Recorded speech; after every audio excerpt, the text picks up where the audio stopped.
Noor Alfalah on line Quran academy کی طرف سے میں آپ سب سے مخاطب ہوں، اور اس میں تمام طالبات کو میں خوش آمدید کہتی ہوں۔ تمام طالبات کو السلام علیکم ورحمۃ اللہ وبرکاتہ۔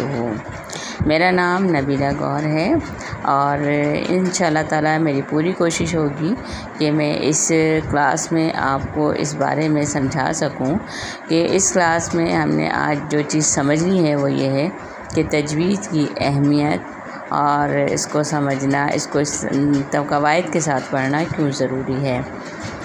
کلاس کا آغاز ہم دعا سے کرتے ہیں، اور اس دعا کو آپ میرے ساتھ ضرور دہرائیے گا۔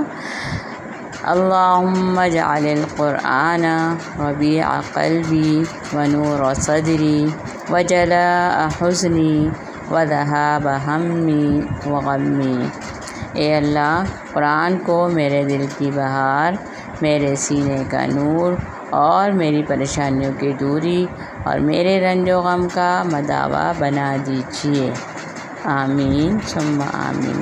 قرآن کے مقصد کو بیان کرتے ہوئے اللہ تعالیٰ فرماتے ہیں کہ ہم نے یہ کتاب جس کو ہم نے تمہاری طرف نازل کیا ہے تاکہ تم لوگوں کو تاریکیوں سے نکال کر روشنی میں لے آؤ، ٹھیک ہے نا۔ تو اسی لیے اللہ تعالیٰ نے اس کتاب کو ہمارے لیے بھیجا ہے، لیکن یہ مقصد ہم کب حاصل کر سکتے ہیں؟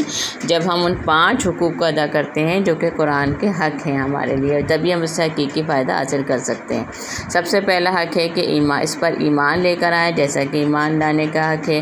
دوسرا کیا ہے کہ اس کی تلاوت کی جائے، جیسا کہ تلاوت کرنے کا حق ہے، ٹھیک ہے۔ اسی طرح تیسرا حق جو ہے وہ یہ ہے کہ اس پر غور و فکر کیا جائے، جیسا کہ غور و فکر کرنے کا حق ہے، ٹھیک ہے۔ اور چوتھا حق کیا ہے کہ اس پر عمل کیا جائے، جیسا کہ عمل کرنے کا حق ہے۔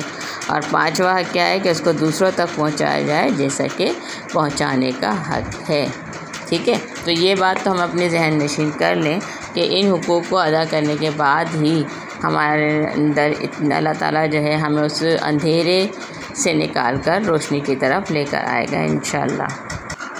ان حقوق کی ادائیگی کے بعد ہم سورہ بقرہ کی آیات پڑھتے ہیں کہ جو شخص قرآن کو تھامے گا وہ ہر خوف سے آزاد ہوگا۔ یعنی یہ اللہ تعالیٰ کا وعدہ ہے کہ جب انسان اس کتاب کو سمجھتا ہے، ان کے حقوق کو ادا کرتے ہوئے اس کی ہدایت حاصل کرنے کی کوشش کرتا ہے، تو اللہ تعالیٰ ضرور جو ہے اس کو وہ راستہ دکھاتا بھی ہے اور اس راستے پر چلاتا ہے اور تھامتا ہے۔ سورہ ہجر میں اللہ تعالیٰ فرماتے ہیں بے شک ہم نے اس نصیحت کو اتارا اور ہم ہی اس کی حفاظت کرنے والے ہیں۔ یعنی اس میں اللہ تعالیٰ فرما رہا ہے کہ یہ وہ ذکر الہی ہے کہ جب انسان اس سے اپنا تعلق جوڑتا ہے تو تا قیامت اس سے ہدایت کا راستہ ملتا رہتا ہے، اور یہ سب کے لیے نصیحت ہے۔ یعنی ذکر کیا ہے؟ نصیحت ہے یہ سب کے لیے۔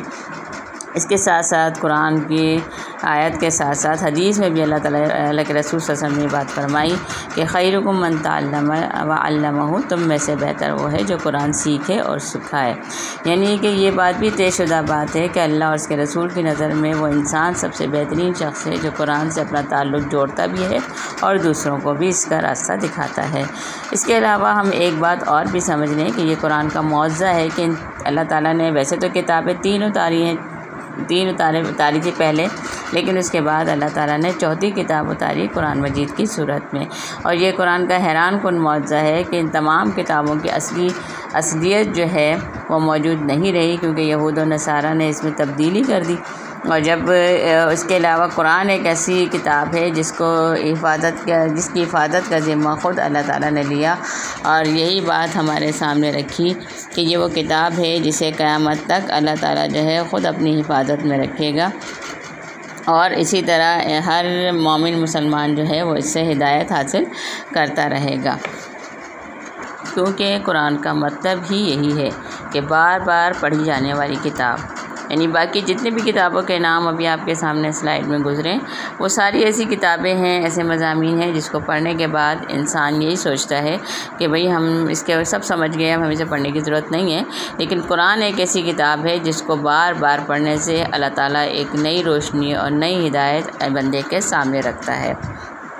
آخر میں اس امید کے ساتھ اپنی اس کلاس کا اختتام کرتی ہوں کہ انشاءاللہ تعالیٰ آپ کے سامنے اللہ کے فضل سے یہ بات واضح ہو گئی ہوگی کہ قرآن کو تجوید کے ساتھ اس کو پڑھنا کیوں ضروری ہے۔ انشاءاللہ اگلی کلاس میں پھر ملیں گے۔ اللہ حافظ۔